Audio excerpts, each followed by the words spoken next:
교무실에서 일방적으로 혼나고 있는 여주. 친구를 울렸다고 억울하게 몰린 상황이었지만 わかった。じゃあやってみせるから見て。ことの始まりは5時間目の国語の時間。尊敬する人をテーマに書いた作文を一人一人発表してた。 그러자 1인 만담을 통해 있었던 일을 보여주는 여주. 존경하는 아버지를 저 뚱땡이 새끼가 욕했었죠. すごい。本当にこの通りそのままでした。でもだからって泣かせるまで言わなくても。さっきから被害者ぶってるけどさ、喧嘩売ったのそっちだろ。なめたこと言ってんじゃねえぞこの。やめろ。 그때 등장한 여주의 아버지. 진짜 어른답게 상황을 깔끔하게 정리합니다. ごめんなさい。夫はすごいってことを言いたくて言い返したのに、逆に夫が嫌な気持ちになったんじゃないかって。バカ野郎。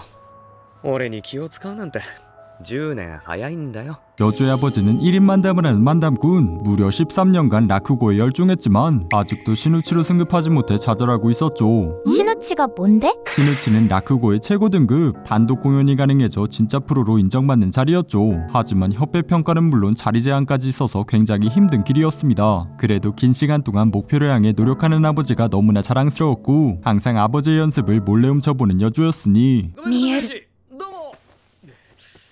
ごめんください。部屋の中には夫を一人しかいない。なのにだけど部屋の中には3人いる。顔や喋り方、声がコロコロ変わる。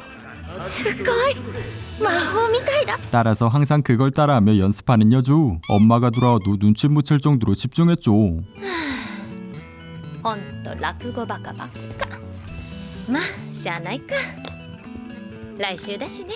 그건 바로 아버지의 시누치 승급시험. 이번에야말로 꼭 시누치가 되고 싶은 그였죠. 荒川流真打ち昇進試験。出演者の話を客と師匠が審査。審査結果を集計し、技量を認められた者だけが真打ちに昇進できる。今年の審査委員長はうちの師匠の兄弟子で東大一の呼び声高い荒川一生。 13년간 가족들에게 민폐만 끼친 아버지. 이번에야말로 꼭 시누치가 되어 부답하고 싶었지만 그 부담감이 온몸을 짓눌렀으니 いまいちか。本当にですね。そんなことない。皆さんの一票で私の人生が変わる。バカか。何考えてる。政治家みてえだな。今は枕に集中しろ。まずい。テンポが速すぎる。そんなとこも政治家みてえだなと。思ったより受けない。欲しがりすぎたか。一票。どうぞ。荒川慎太でございます。やばいやばい。このままじゃ。この声。俺の真似してる？茜が？さ、素人目だけどこれが意外とうまくてさ、トールよりセンスあるかもよ。そりゃやばいな。そう思うならさっさと真打ちになんなさいよ。簡単に言うなよ。言うよ。茜のためだもん。茜の？私の前で弱音吐くのはいいけどさ、せめて茜の前ではかっこいいお父さんでいてよね。 그러자 슈퍼각성을 한 아버지. 순식간에 분위기가 변하더니 기가 막히게 이야기를 시작합니다. 腕はいいが酒に溺れ借金生活を送る魚屋の勝五郎が芝の浜で財布を拾ったことをきっかけに商人としての矜持を取り戻す心温まる人情話。おい岡ウルデン開けてくれ。岡。はいはいはい。あ、ちょいと待っとくれ。今ね。勝五郎が芝の浜に行く場面をカットした。勝五郎が河岸に向かう途中訪れた芝の浜の情景を語りで見せる。それが芝浜の醍醐味。それでもあいつは風景を語るよりも人を語る道を選んだ。新太の強みは演技力だが、あえて見せ場を捨て自分の得意な人物描写を押し出すことで観客を話に引き込んだ。しかしこの女房の造形はお母だ。え、おっと、お母をやってる。茜、正樹、見てるか？ 스승 밑에 들어가 라쿠고를 배운 지 어언 13년. 밥벌이조차 못했지만 단 한 번도 실은 내색을 비추지 않는 가족들이었죠. 거기다 우리의 여주는 私がこの世で一番尊敬する人は夫です。夫は落語家で話がとっても面白くて毎日私を笑わせてくれます。夫の夢は真打ちになることです。私の夢も夫が真打ちになることです。私は夫が大好きです。こんな俺を茜は好きでいてくれた。その思いに応えたい。父として落語家として俺が今まで培ってきた技も人生も何もかもつぎ込んで俺は今日真打ちになる。 그 각오가 헛되지 않을 만큼 훌륭한 만담을 보여준 아버지. 박수갈채가 쏟아지며 모두들 신우씨가 될 거라고 생각했지만 今日の出場者全員破門です。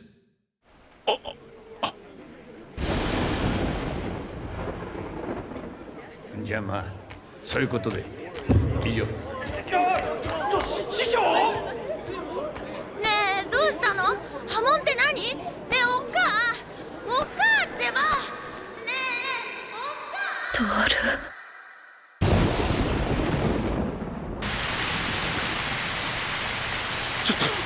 人の弟子を勝手に。出来の悪い弟子を持ったな。あんなもん芝浜田は言わねえよ。あの日落語家荒川慎太は死んだ。でも終わりじゃない。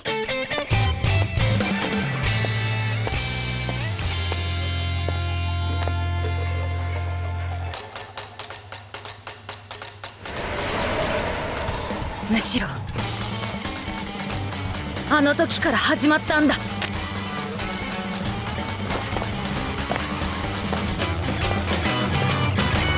私の物語が。 그렇게 어느 날 스승님의 뒤를 밟는 제자가 있었는데 すみません師匠。それもこれも昨日の現場で。シグマ師匠が若いギャルと付き合ってるってガチ？ 그 말도 안 되는 소문을 확인해 볼 수밖에 없었고 뒤를 밟아보니 리얼로다가 갸루 여고생이랑 밀담을 하고 있었죠. 그러다 발을 엇디뎌 안으로 들어가고 말았습니다. つまらん噂に乗せられて俺をつけてただと。トンチキなことしやがって恥を知れ。こいつは大崎茜慎太の娘だ。こいつが6年前に破門になった慎太兄さんの。あの日から稽古をつけていただくようになって6年。私も今年で17。高校3年生になりました。 과거 스승님을 찾아왔던 여주. 夫はコンクリートを売る会社に入った。落語してた時よりお金がもらえてお外でご飯を食べられるようになって。ならよかったじゃないか。みんなからも言われる。よかったねって。茜は夫の落語が好きだった。一人で喋ってるだけなのにいろんな人や景色が見えて魔法みたいで。だからもう夫の落語が見れなくなるのが悲しくて。でもみんなは夫が落語をやめた時真面目になったってみんなニコニコ笑ってて。悲しんでるのは茜だけで。よかったねって言われるたびに夫の落語がダメだって言われてるみたいで嫌で悔しくて。だから決めたの。茜が真打ちになって夫の落語はすごいって証明するって。 그렇게 라쿠고를 시작한 여주. 다 컸으니 이제 정식으로 입문시켜달라는 여주였죠. 大きくなった本当に。高卒で入門今時珍しいが全くない話ではない。問題があるとするならば俺の方だ。俺に弟子を取る資格なんてない。だがしかしすまんな茜。 갑자기 급한 전화가 걸려온 스승님. 만담의 출연자 도착이 늦어져 만담꾼 한 명이 필요하다는 곳. わかりました。じゃあ俺が。ああ茜おめえ行ってこい。いいの？茜弟子入りするってことはまさしくプロの落語家になるってことだ。一度プロの世界を見てこい。 그렇게 난생 처음 무대에 오르게 된 여주. 저런 꼬맹이가 무대에 오른다니 탐탁지 않았지만 出し切れ。積み重ねてきたものを私の中にあるものを今日ここで全部 그러면서 스무스하게 시작하는 여주. 마치 아버지의 만담을 보는 듯 했죠. おい、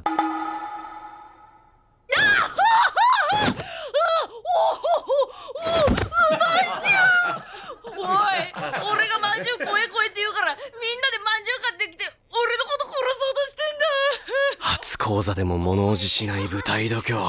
くそ、何がまんじゅう怖いだ。おめえが一番怖えよ。 한편 그 듣는다 했던 만담꾼이 도착했는데 어째 여주의 만담을 보고 빠꾸 없이 덮쳐왔으니 もしかして10代年下だよね。いやびっくりだよ。長屋のわちゃわちゃ感がすっごくよく出てた。喋りのトーンやテンポがシグマ師匠っぽいけどちょっと違うね。普段はどんなところに出てるの？あ、お前気持ちはめっちゃわかるけどそいつ次出番。 그의 정체는 천재 만담꾼 아라카와 카이세이. 아까의 경박한 모습과 다르게 요염한 연기를 보여주는 그였죠. 거기다 그의 노래 실력은 もしも私 いや歌うま。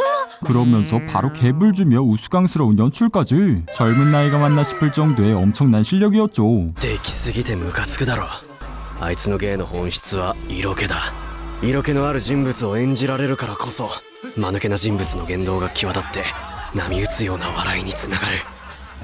何者なのあいつ。 荒川一生が2つ目に挙げた唯一の男だ。 그의 연기에 자극 제대로 받은 여주. 복수를 위해서는 그 천재조차 뛰어넘어야 했기에 정식으로 입문시켜달라며 다시 한번 부탁했죠. 그 부탁을 받아들이는 스승이었고 어머니에게도 허락을 받자고 합니다. 正木ちゃんに会うのはあれ以来か。茜に落語を教える話もしていなかった。どんな顔して会えばいいのか。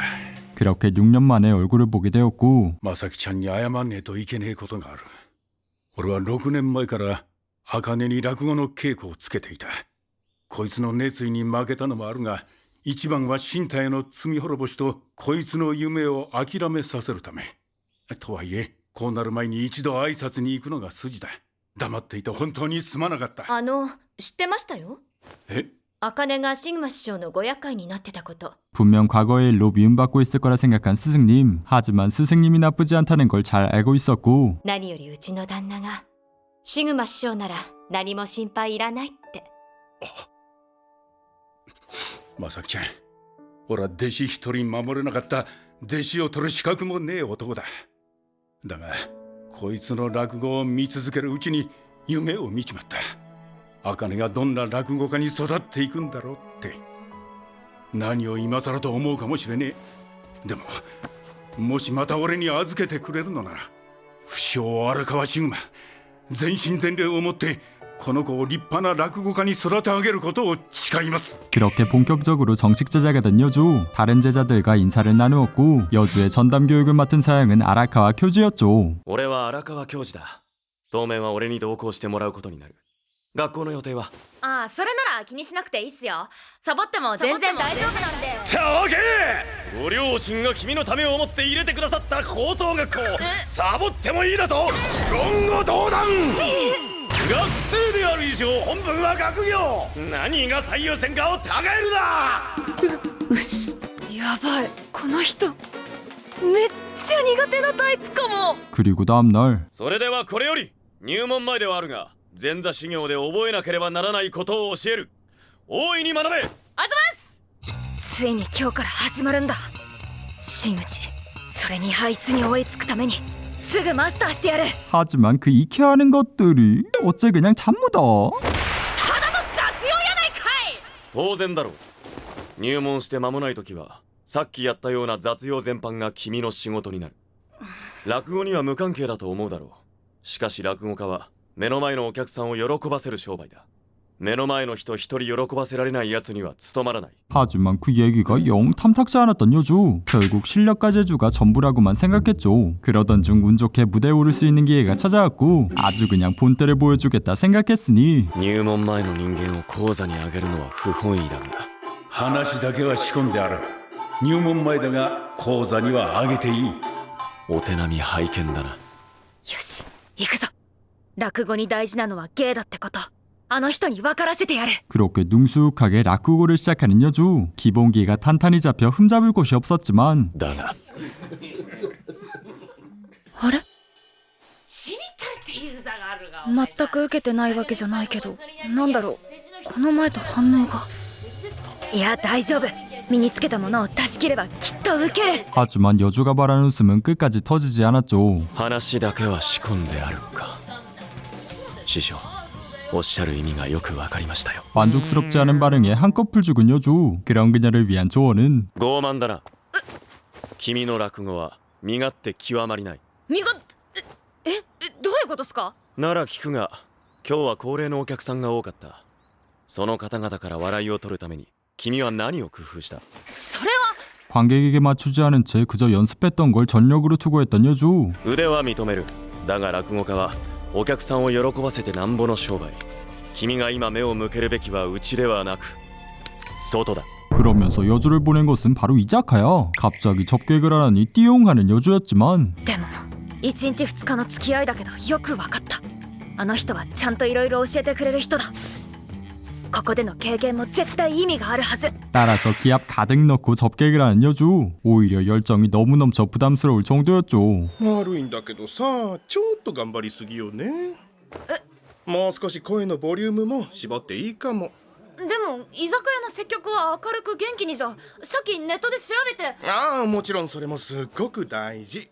でもね、頑張る前にまずは人を見ることよ。 그렇게 깨지고 부딪히며 앞으로 나아가는 여주. 어째서 자신을 보냈는지 금방 깨달았고 손님을 위한 접객이 뭔지 배웁니다. 答えは見つかったか？それは見ていただいた方が早いんじゃないですか。よかろう。来週末都内で営業がある。君も同行しろ。 그렇게 또다시 실전에 투입된 여주. 관객들의 연령은 저번과 같이 상당히 높았고 노인들에게 맞춘 재밌는 만담을 펼쳐야 했죠. 人に受けたきゃ、まずは相手を受け入れろってね。だよね、ミクちゃん。 따라서 첫인사를 자기소개로 시작한 여주. 손주와 같은 나이의 만담꾼이라니 이거 참을 수 없겠죠. なるほど。探ってるな。この会場の空気を。なんとなくこの会場の感じは分かった。あとはあの人。今のところあの人だけつまんなそう。だったら 그 할아버지에게 타이밍을 노려 눈맞춤을 한 여주. 目は口ほどに物を言うってやつよ。自分だけに笑いかけてくれるのって特別感あって嬉しくない？見違えたな。落語に必要なのはお客さんとの対話だ。言葉を交わさずとも目線や表情、雰囲気から得られる情報は多い。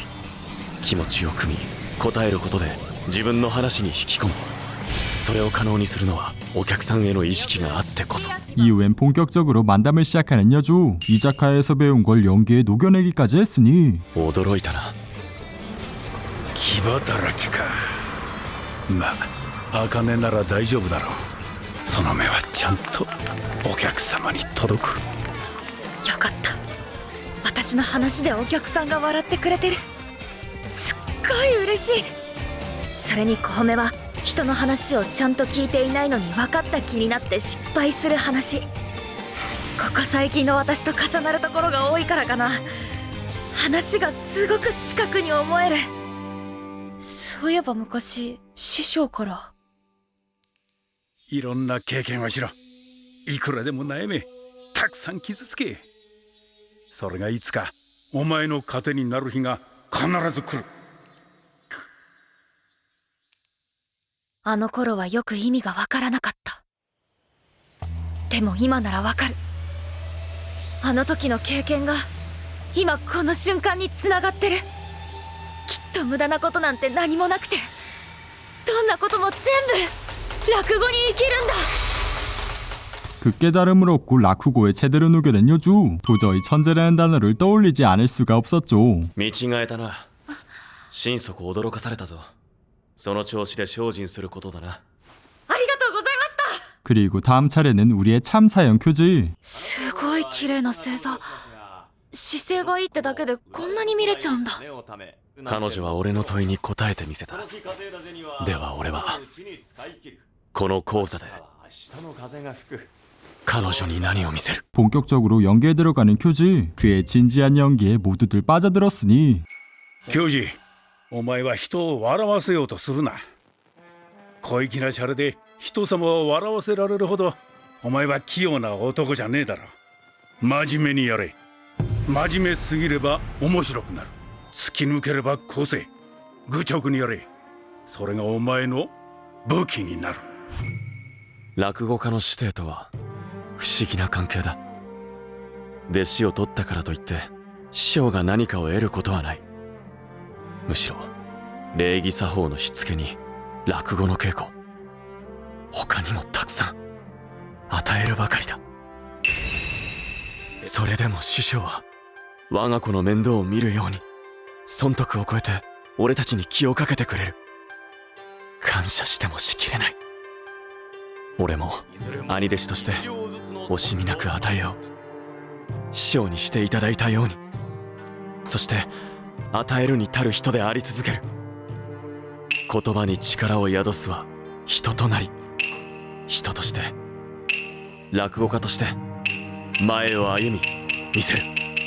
君が追いかけたいと思える兄弟子の背中を。 그의 만담이 끝났을 땐 기립박수가 터져나왔고 그걸 보고 제대로 감명받은 여주였죠. 과연 그녀의 이야기는 어떻게 될까요? 오늘의 작품은 아칸의 이야기였습니다. 일본 만화가 원작으로 무려 2023년 일본 만화대상 2위를 수상한 작품인데요. 악의 꽃을 제작한 제작사 제코시즈, 사랑은 비가겐디처럼 감독 와타나베 아유무, 둘의 조합으로 나온 신작이니 만큼 믿고 보는 부분이고요. 진짜 소름이 끼칠 정도로 음향부터 연출, 성우 연기 등 너무너무 좋았고요. 가족 이야기에 약한 저는 또 눈물이 줄줄 흘렀다는 거. 그리고 또 놀라운 점이 여주 성우가 무려 05년생. 거기다 이 작품을 위해 성우들이 직접 라쿠고를 전수받고 연기했다는 거. 와, 이건 진짜 안 볼 수가 없겠죠. 너무나도 괜찮은 작품이니 정말 강추드립니다.